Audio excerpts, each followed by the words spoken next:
At these points, the yogis say there are energy centers in the astral spine, and they are called chakras.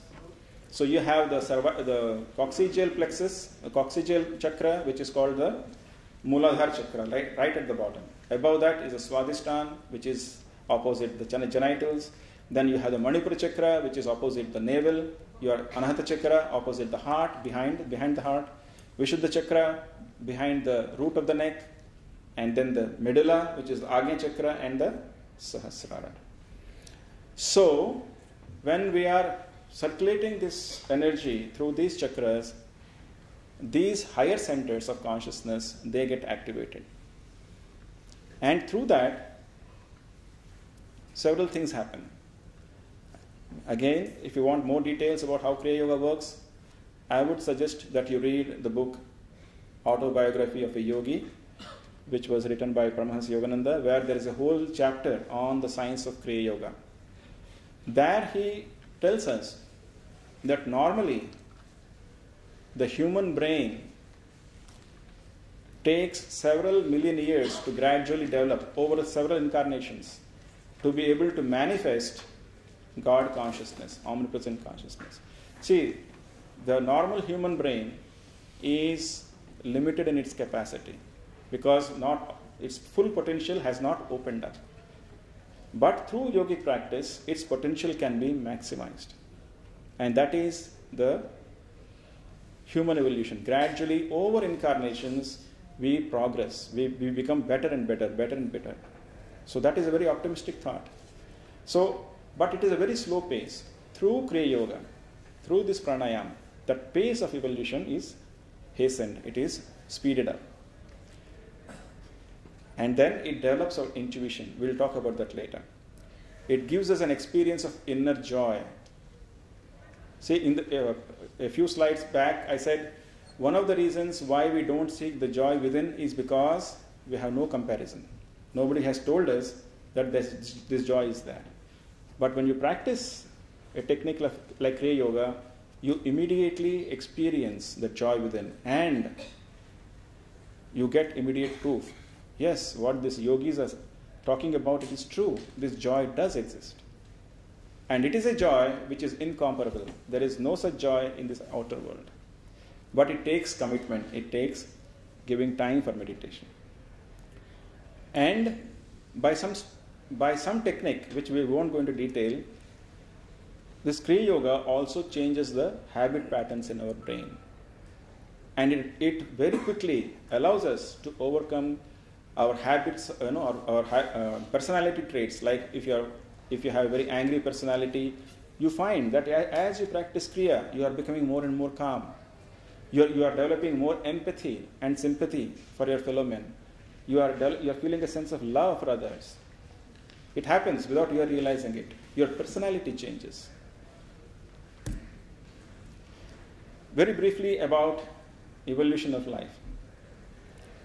In the yogic science, they talk about how the soul transmigrates from the inanimate to the human soul.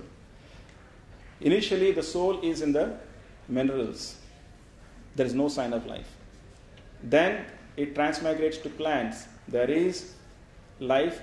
It appears, but the plant has no awareness. Animals, they are aware, but not self-aware. They have only instinctive awareness. Man, when the soul comes to man, that is the first stage where the soul becomes self-conscious. You are aware of yourself, you are aware of your relationship with your family, your society. Reason develops, intellect develops, discrimination develops. And through the practice of yoga or through natural evolution, all of us are supposed to become supermen. That doesn't mean that we'll fly in the sky, but it means that in us, intuition will be fully awake. And that is inevitable for all of us. It takes time. So this is the progression of evolution. I will not go into this in details. What they say is, as the soul transmigrates, see, the soul is the core of our consciousness. It is the Atma. And it is always pure. it is a spark of God. When it gets trapped in this creation, several layers, it is covered by several layers, and they are called koshas. And as the soul migrates, each layer keeps opening up. So,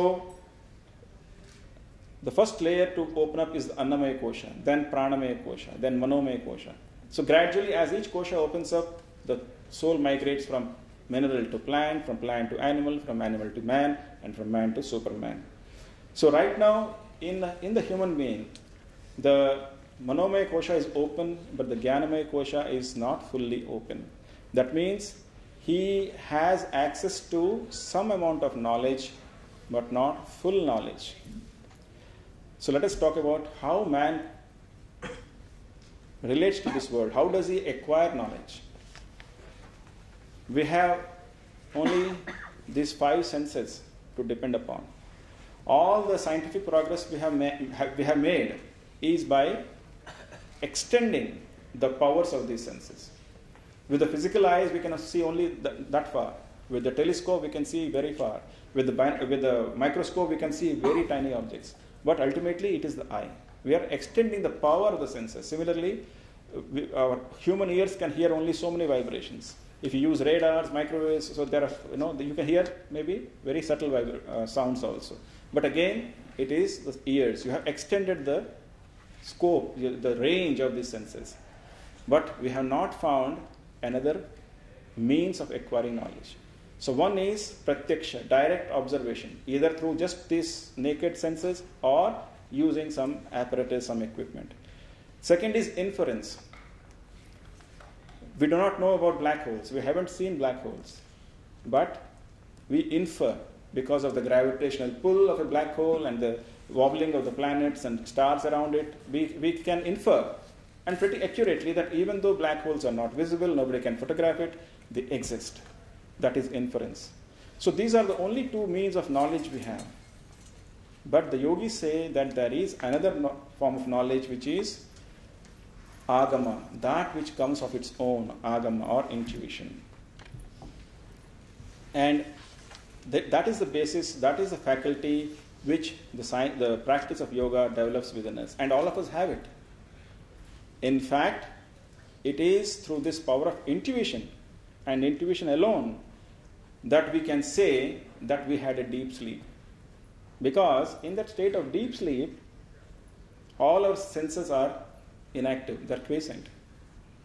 But what is it that tells us, I had a deep sleep?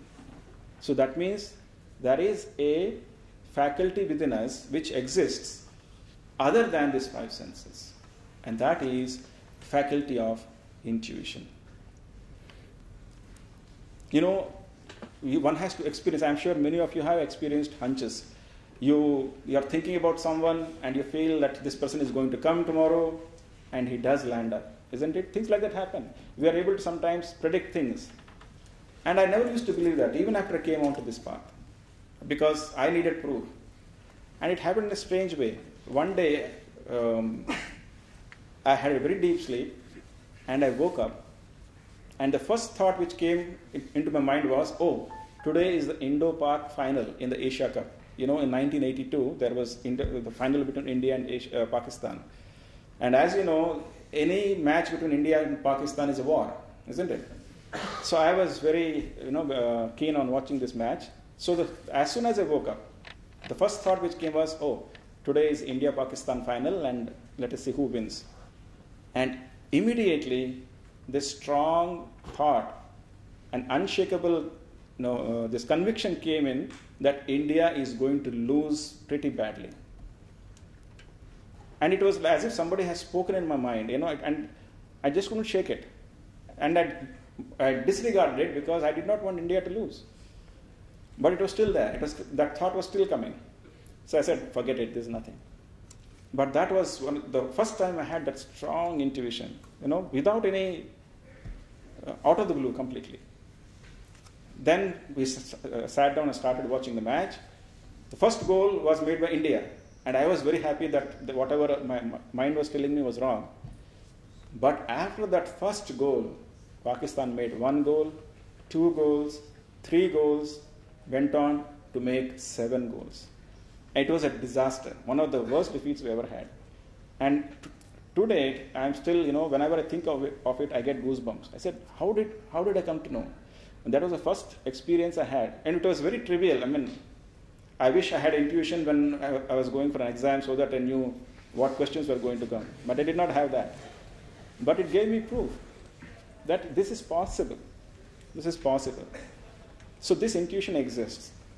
And then later when I studied my Guru's teachings and other writings, I found that this is not a unique experience. Most of us have glimpses of this intuition all the time, throughout our life. Only thing is, we either disregard it or we take it for granted. And we do not know how to control it, how to use that faculty when we want it. Most of the time it happens on its own, just like sleep. We have really no control over it. Through the science of yoga, we can develop this intuition so that we can depend on it. And the yogis tell us to know the ultimate reality, to know the ultimate truths about the existence of God, about the existence of God's joy within us, about how God is omnipresent. The only faculty which can give us that knowledge is not the senses, but intuition. Only intuition. And all the various powers that these saints have, they are all based on intuition. And this intuition, that manifests when the mind is calm and concentrated. And maybe that is why I had that intuition, because I had a deep sleep. I woke up, first thought, okay, Indo-Pak match. Immediately that intuition worked. When the breath is calm, when reason and feeling are balanced. You see, usually either men have reason more, women have feeling more. And because of this disbalance, we are not able to dispassionately look at a problem and come to the right decision. Through intuition, reason and feeling get balanced and we take the right decision. Meditation removes our mind of prejudices, our likes and dislikes. And that is the state when intuition surfaces, because it is a very subtle faculty. If you strongly want something, then even if the intuition is telling you something, you don't want to listen it. You choke its voice. And so you won't be able to hear it. So it is very essential that your mind be free of prejudices. That means you have a very neutral mental attitude for that intuition to manifest.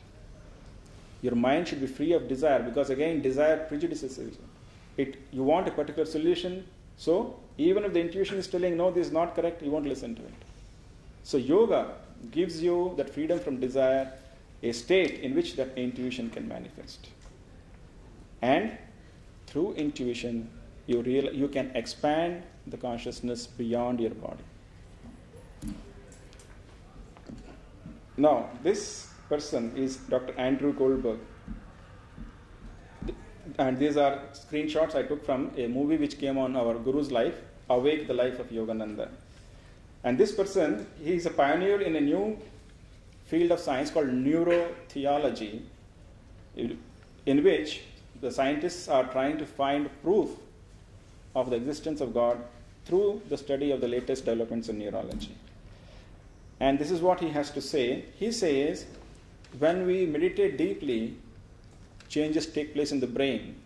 They have been able to observe this in the MRI brain scans. And there is a portion in our brain which gives us a sense of identity, the sense of self. That means body consciousness. And what they found is, in meditation, activity in that area is reduced. And that is why a meditating yogi is able to rise above body consciousness. And because he is no longer locked up in that body consciousness, his intuition becomes awakened. And he finds that in truth, he is not the body. He is this vast consciousness spread out over the entire cosmos. That is the samadhi experience. So there is some glimmerings, beginnings of scientific proof for what the yogis have been saying. But still, science has a long way to go before it can find any proof for the astral body or the prana and things like that. These are the Yogoda Satsang line of gurus, YSS line of gurus. Mahavatar Babaji at the top, he was the first in the line. Then Lahiri Mahashaya to his left, he was a householder saint from Banaras. Then his disciple was Swami Sri Ishwaranandji on the right side, and Swami Sri Ishwaranandji's disciple was the founder of this organization, Paramahansa Yogananda, who is the author of Autobiography of a Yogi. So we have talked a lot about joy, that being the purpose of life, and how joy is nothing else but another name for God, who is also called Satchitanand. So how do we prove it to ourselves? By our own experience in meditation. No matter how many lectures we listen to, no matter how many books we read, nothing can convince us unless we experience that divinity, that sacred joy within ourselves. So the path of yoga is not just theory. It is a way of life. You have to conform, you have to tread that path. That means you have to practice those spiritual principles and practice meditation morning and evening at least to be able to understand what the yogis are talking about. So our own experience in meditation. Plus, another thing which can really encourage us is when we read the lives of saints. Those were yogis. They were practicing yoga. They were practicing meditation. They had the tremendous faith and love for God. And that translated into a tremendous faith and love in humanity. Because they found that spark of consciousness, that God is in everyone. So how can I hate anyone? And if that God whom I love is in everyone, if somebody is in misery, is in trouble, how can I not help him? You see? That is where the great love of the saints comes. Because they see that same spark of God consciousness in all of us.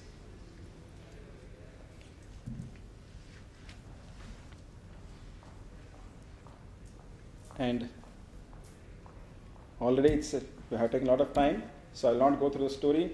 So all the lessons, all the teachings which I have talked about very briefly are contained in our lessons. And there are about 182 such lessons which have all these topics which I have listed. And they are available by post. You can sit at your home, order them, read, and start meditating. So you don't have to go anywhere. And if you are really interested in knowing what our saints have been talking about, what yoga is all about, the only way is to give time for meditation. Not just listening to a lecture, though that helps. But more important, time for meditation. Every morning and every evening for at least half an hour. That is very essential. Do we still have time? All right, let's stop here.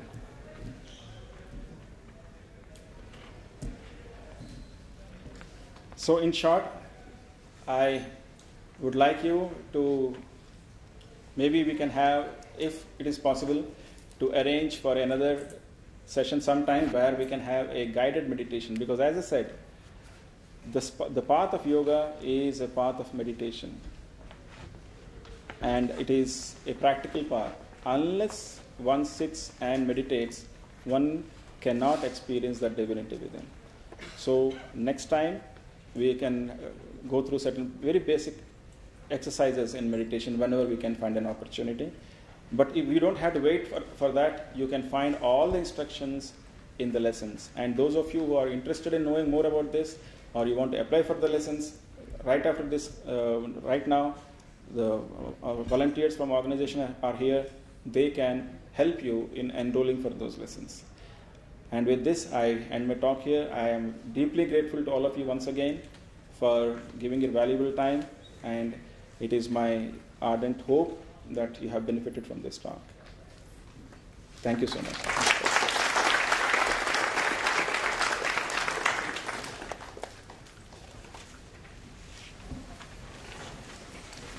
Thank you very much, Swamiji, for your thought-provoking words. We will now have a brief Q&A session. Those who want to ask any questions may please raise their hand so that we can pass on the mic to them.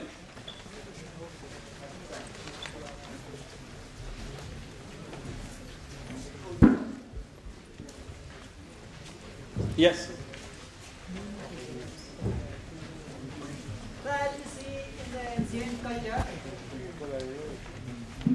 As you see in the ancient culture that we can control our left brain and right brain through our midbrain, and we can see even from our hands by touch. We can read after closing our eyes. So is it possible with the meditation or something in our yoga? All those siddhis or special powers are possible, but again, the true those who are true yogis, they do not focus on that, because those divert you from the main purpose, which is to find that divinity or the soul within and the Paramatma. Yes, all that is possible, but that is not the focus of yoga. It is not meant to develop all these magical powers, though they come as they come as a distraction. Actually, sir, I have come to know about something that some childs of 5 to 15 are being taught like this, and they are trained in some fashion that they can control their 5 organs in the same way. I heard about that, yeah. But that is not the focus of these teachings. The focus of these teachings is to be able to sit in meditation, rise above body consciousness, and experience the divinity, the joy within you. Thank you, sir. Yes.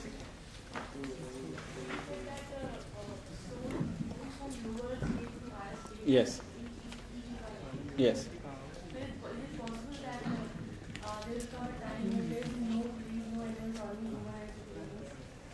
Will there come a time when there will be no trees, no? Oh, that means you will say that when all the souls have finished, moved higher. The yogic philosophy also says that this drama of God, this creation, is also endless. Just like God is infinite and endless, His creation is endless. So souls will keep coming and merging back into Him, but the creation goes on. The creation, there are periods when the creation is in manifestation, and there are periods when that creation is again collapsed back. It is not in manifestation, but again it manifests. So it's a cyclical phenomenon. So to answer your question, no, there will never be a time when all that creation will completely stop. So there will be souls who will be progressing, and there will be souls who are fully progressed. So it will keep happening. Again, you see, these are truths which it is very difficult for us to understand, because, as I said, our human intellect is limited. We are not able to conceive what is infinity. And the state of infinity is a state of paradoxes. Infinity is the point where parallel lines meet. And just now there was this shloka which these boys read, that you are infinite, God is infinite. When the infinite is taken from the infinite still exists. So how does that, so these are concepts which we can only understand when we are able to raise our consciousness or expand our consciousness to embrace that infinity. At that time, these questions will be answered. Until then, we have to depend upon what the scriptures tell us, and the scriptures tell us that the cycle of creation is endless, just like God is endless. Please accept my pranam. It was a really nice talk. I really enjoyed it. My question is around the story of Hindu Park. I just have a small question there about intuition. Intuition, yes. You said you got up in the morning and you got this intuition, and you remembered about the match, and then you got the intuition that you are going to lose. Yes. Now my question is, this intuition that all of us have, as you said, is not a unique phenomenon. Very true. Now I just want to know, is this something, intuition, does it respond, or does it come out based on your thought process at a subconscious level, which you must have been thinking probably? Were you thinking about the match? Were you very deeply interested? And so that is why you got the intuition about the match. Had you been thinking about something else more deeply? Would the intuition be about something else? My question is, does this intuition which we all have, does it come to surface only based on the questions or what your queries we have in the mind or we're thinking about? Because we have the story about benzene structure. Yes, so definitely. it came to him as an intuition because probably he was thinking about it all the time. Yes. So that means should we focus more on certain things in life so that the intuition helps us in a positive way? Please clarify this. That's a very good question, and absolutely you're right that it's not that what I described was an experience of intuition which I was not looking for, but it happened on its own. Just like we don't consciously have to try to fall asleep, but we do fall asleep. So this intuition is like that. What I had was like that. But all the wisdom which we get, for example, the experience of the joy within, the experience of God's omnipresence, the experience of the ultimate secrets of this existence, they are all consciously realized because during meditation and in the aftermath of meditation, the mind, it focuses on different aspects of God and realizes the truth or divinity or whatever you may call, and it gets answers. So yes, ultimately the intuition is to be employed in a conscious way to get answers to the ultimate truths. And that is how it should be employed. And there are various ways of doing it. For example, our Guru says that the most common form of intuition which all of us have, which actually it is disguised, and that is common sense, which is not very common, as we say. Some people have very good common sense. They look at a situation and they react in a very common sense way without getting too prejudiced, without getting too distracted, and usually they take the right decisions. So that is intuition, common sense. Then he says another way to awaken this intuition is by deeply thinking. He says if you want guidance about something, some problem you have, whether it is a financial problem or domestic problem or a problem in your particular scientific subject, you think deeply about it. All right? Read up as much as you can about that particular topic, and then think deeply as much as you can, and then forget it and meditate. And then after you have meditated, then again think about that problem, and within you will receive a solution. That is intuition. So it is a conscious way of making use of that intuitive process. You see? So what happens? So what is really happening is that when you are deeply thinking, analyzing, chopping up that problem to various parts, you are essentially using your left brain. If you want to talk about the left and right brain, then when you have thought enough about it, you have all the data. Your subconscious mind has collected all the data, all the rational data, and then you forget about it. Then you meditate, then your right brain also gets activated. So apparently we have a faculty in the right brain, the intuitive faculty, which can look at all these pieces, not in as small bits of information, but as a holistic whole, and it will come out with a solution. So that is why he says, first think about a problem deeply, read all about it, discuss it with others, get all the information you can get, then forget about it. Don't dwell on it. Meditate. Sleep over it. Again think about the problem. Then wait for the answer to come from within. So that is the way. Thank you, sir. Good evening, sir. My yes. question is, how is diet related to yoga? It's been encouraged to have a vegetarian diet. Yes. And possible reason for it could be that since we have sympathy for humans or animals, so we don't want to hurt them and have a vegetarian diet. But you yourself said that we do have plants do have some sort of awareness and they can also feel. So isn't it that we are hurting them also? So then what sense does it make in that way? So why? What does a vegetarian diet actually does to help someone who is practicing yoga? Yes, that's a very good question. Yes, it does. All the yogis they are unequivocal. They are, they speak in one voice, and they all say vegetarian diet is most suited for a yogi, for one who is meditating. And it is not only in the Hindu culture, not only in India, but even in the Christian religion. There was a sect at the time of when Christ was there. They were called the Essenes, to which they say Christ belonged. And they were all meditators, they were all yogis. And even in that particular sect, they were strict vegetarians.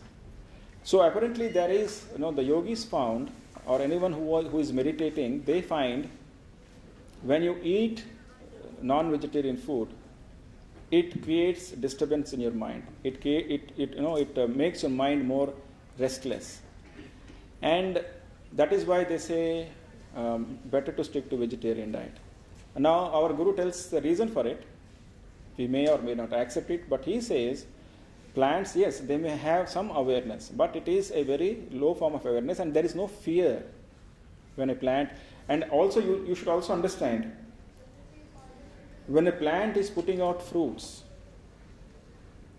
it is doing it for its own selfish interest. It wants you to eat the fruit, isn't it? Why? Because when you eat the fruit, you also eat the seeds. Then when you go around, you distribute the seeds through your, when you go for defecation. That is how the thing propagates. Similarly, why are the flowers so beautiful? Because it wants to attract the bees so that they can collect the pollen, so that it can cross-fertilize, isn't it? So in the case of plants, most of the time, the fruits are meant for consumption. The vegetables are meant for consumption to help it. So there is a selfish interest for the plant too. You are helping the plant also. If you are chopping down a tree, that's not good, and that yogis don't advise, because that is hinsa. But most of the time, vegetarian diet, you are actually helping the plant too. Whereas animals, when they are killed violently for eating, they are, just before being killed, there is a sense of fear in them. That is normal. And apparently, that fear releases certain toxins which goes and gets deposited in the muscles. And when you eat that flesh, then that toxin in some way affects your brain, affects your mind, and brings down your consciousness. It makes you more body bound. In addition, there is a book written by our Guru's Guru, Swami Sri Ishwaranandji. That book is called The Holy Science.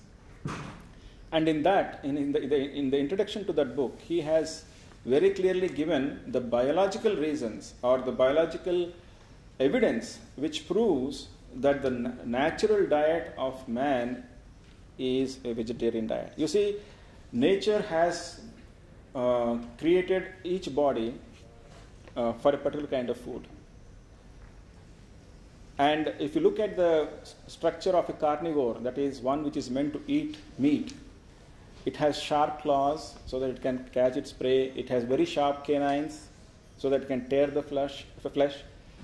It has short intestines because the flesh is easily digested fast, and if it remains in the gut for too long, it ferments there and creates lots of toxins. So they have very short intestines, these carnivores, like the big cats, dogs, all those animals. But if you look at the herbivores, like the cattle, the cow, the goat, elephant, and all that, they have more of these grinding teeth, like the molars, the premolars. They have very rudimentary canines because they don't have to tear flesh. They don't have claws. And their guts are very long, maybe twice as much as that of a carnivore. So because the plant food or the vegetarian food takes longer to digest, needs more time to digest. So based upon that evidence, if you look at the human body, the human teeth, the human intestine, it is very similar to that, or more similar to that of herbivores and birds, which eat grains and all that, rather than to carnivores. So it is you can say a biological evidence that the natural food for man is vegetarian. And also, instinctively man, you can't eat raw flesh unless one is, you have to cook it, you have to put masala in it, you have to fry it to make it tasty, isn't it? So whereas fruits, vegetables, you can eat raw, because that is your natural food. Whereas a carnivore, it eats raw flesh. It doesn't want it to be cooked, isn't it? So all these things, man at some stage in his civilization became an omnivore, perhaps because of certain climatic conditions where he did not have enough plants and fruits and vegetables. So maybe during the ice ages or pre and post ice, the flesh is easily digested fast, and if it remains in the gut for too long, it ferments there and creates lots of toxins. So they have very short intestines, these carnivores, like the big cats, dogs, all those animals. But if you look at the herbivores, like the cattle, the cow, the goat, elephant and all that, they have more of these grinding teeth, like the molars, the premolars. They have very rudimentary canines because they don't have to tear flesh. They don't have claws. And their guts are very long, maybe twice as much as that of a carnivore. So because the plant food, the vegetarian food takes longer to digest, needs more time to digest. So based upon that evidence, if you look at the human body, the human teeth, the human intestine, it is very similar to that, or more similar to that of herbivores and birds, which eat grains and all that, rather than to carnivores. So it is you can say a biological evidence that the natural food for man is vegetarian. And also, instinctively man, you can't eat raw flesh unless one is, you have to cook it, you have to put masala in it, you have to fry it to make it tasty, isn't it? So whereas fruits, vegetables, you can eat raw, because that is your natural food. Whereas a carnivore, it eats raw flesh. It doesn't want it to be cooked, isn't it? So all these things, man at some stage in his civilization became an omnivore, perhaps because of certain climatic conditions where he did not have enough plants and fruits and vegetables. So maybe during the ice ages or pre and post ice ages, there were only animals who had to hunt and gather animals. So we don't know. But all the evidence points that the natural diet of a man is a vegetarian diet. Good evening, sir. This is Divakar. My question to you is like I was going through some of the history of Steve Jobs, yes, the founder of Apple. I went through one of the statement that he when he read this book, Autobiography of a Swami, in the 70s, gets inspired by it, travels all the way from US to India, goes at the ashram, does meditation for around some 2-3 months, finds peace with himself, but after as he describes in his book, after 3 to 4 months, he gets hurt by seeing the inaction among the yogis versus people like Thomas Alva Edison or Benjamin Franklin. He quotes at one place that probably these great people such as Benjamin Franklin, or for an Indian such as APJ Abdul Kalam, has done better of the mankind to a greater extent than these yogis. At some point of time, he's telling that, don't you think that it is being selfish for yogi to dwell on God when he can actually do something concrete in a materialistic point of view? Means what I'm trying to ask is, in Bhagavad Gita there are 4 ways to reach Godhead: Karma Yoga, Dhyana Yoga, Jnana Yoga and Bhakti Yoga. So how to find a balance between your spiritualistic aims and your materialistic ambitions? Means, is it wrong to be ambitious materialistically while practicing spirituality? That is my question. No, not at all. The only and that's a very good question, and that is the question which many of us ask ourselves when we start on this path. You please sit down. See, first of all, just on a humorous note, Steve Jobs meditated for a few months and then he went on to create the Apple company and the iPod and the iPhone. Has it really benefited mankind? That is a debatable point, isn't it? So, for all we know, he has helped in creating mountains of electronic waste. One can debate. So what is it meant by helping mankind? It is not in just creating jobs. I'm not taking away from it. But one has to understand what is meant by helping. Have you thought about that? See, even Swami Vivekananda has said, even God is frightened to appear before a starving man. Isn't it? Because a starving man, he needs food. Until his hunger is appeased, he cannot think about the more profound aspects of life. And can we find any greater karma yogi than Swami Vivekananda? On which the society is based. But did he ever say that, that only feeding the poor or clothing the naked is the only thing you do, and you don't think about God, you don't try to find moksha? Did he ever say that? So we have these examples also where the saints have helped uplift humanity, helped alleviate the misery of humanity, but even then they held on to that concept that the highest form of service we can do to humanity is to show them the path of ultimate liberation. And that is why in the Sanatana Dharma concept or the Indian scriptures, they were very pragmatic about it. They said all these are good. You have Annadan. Annadan means giving food to those who need food. You have Arthadan, means giving money to those who need money, who are poor. Then you have Vidyadan, that means giving a skill to somebody so that he can earn his own money. Then you have Jnanadan, which is giving the wisdom of God realization or mukti. And they said these are from the lower to the higher. Annadan is lower than Arthadan, Arthadan is lower than Vidyadan, Vidyadan is lower than Jnanadan. Why is that? If Annadan, you feed him, okay, you appease his hunger, but he will get hungry again. You are not really solving this problem. Arthadan, if you give him money, it is possible he will invest the money, use the money to buy, start a business.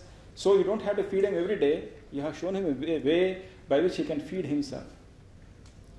Vidyadan, not only are you giving him money, you are giving him a skill by which he can create money. And, not only help himself, but teach that Vidya to others and help thousands more. That is why Vidyadan is better. However, after that we come to a quantum jump, Jnanadan. That comes when we realize, when a soul realizes that if we accept the precept, the concept, that the soul has to keep on coming and going, keep on going through this human life again and again, go through the suffering of birth, of disease, of living, of death, of again being born, of innumerable problems associated with the human life, and it wants out. It wants liberation. Is there a way out? That is the Jnanadan. And that is the highest form of service you can do to a soul, by which you show a path by which the soul can get liberated if it wants to. If it doesn't want to, you can't force. So you see, so that is why what the yogis are teaching is of immeasurable benefit for those who are looking for this. But for a person who is trying to create a new startup company, or an entrepreneur, and wants to become an entrepreneur, or wants to become the next Bill Gates, perhaps the science of yoga is still not what he is looking for. But that doesn't decrease the importance of the science of yoga.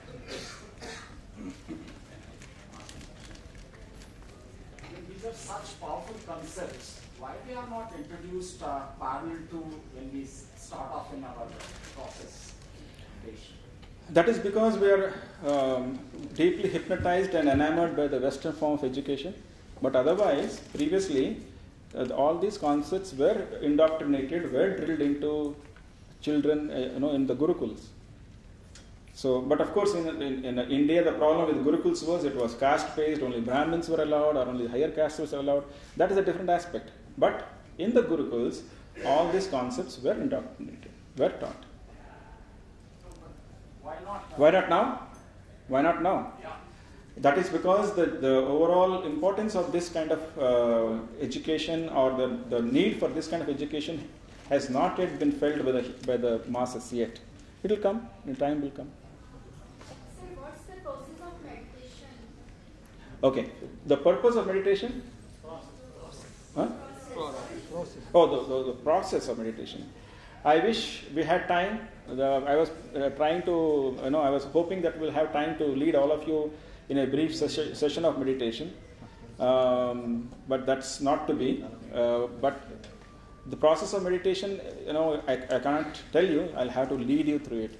It is essentially, linking the mind and the breath, and through that linkage, calming both of them, and as I said, to remain fully awake but still rise above body consciousness, so that you are in that extremely peaceful state where this body or the senses are not disturbing you, and your intuition is fully awake, and through that intuition to realize your true nature, which is God, which is joy. That is the process. I'm extremely sorry, but we'll have to close the session. I'm sorry. Thank you. All right. Okay then. Okay. Thank you. I would like to once again thank Swamiji for sparing his valuable time to come here and share his wonderful insights. I would also like to thank the audience for their patient listening. I sincerely hope you will keep participating in our future activities. I would also like to thank all those who have helped us in organizing this event. I have a few announcements to make. NRCD has a meditation room which is open from 9 a.m. to 5 p.m. on all the days. Interested students are welcome to make use of this facility. Apart from monthly talks, VSC also has regular discussion sessions for students on various aspects of spirituality and Indian philosophy. If you would like to take part in these discussions or help us in organizing our future events, please give us your contact details soon after this event. Thank you.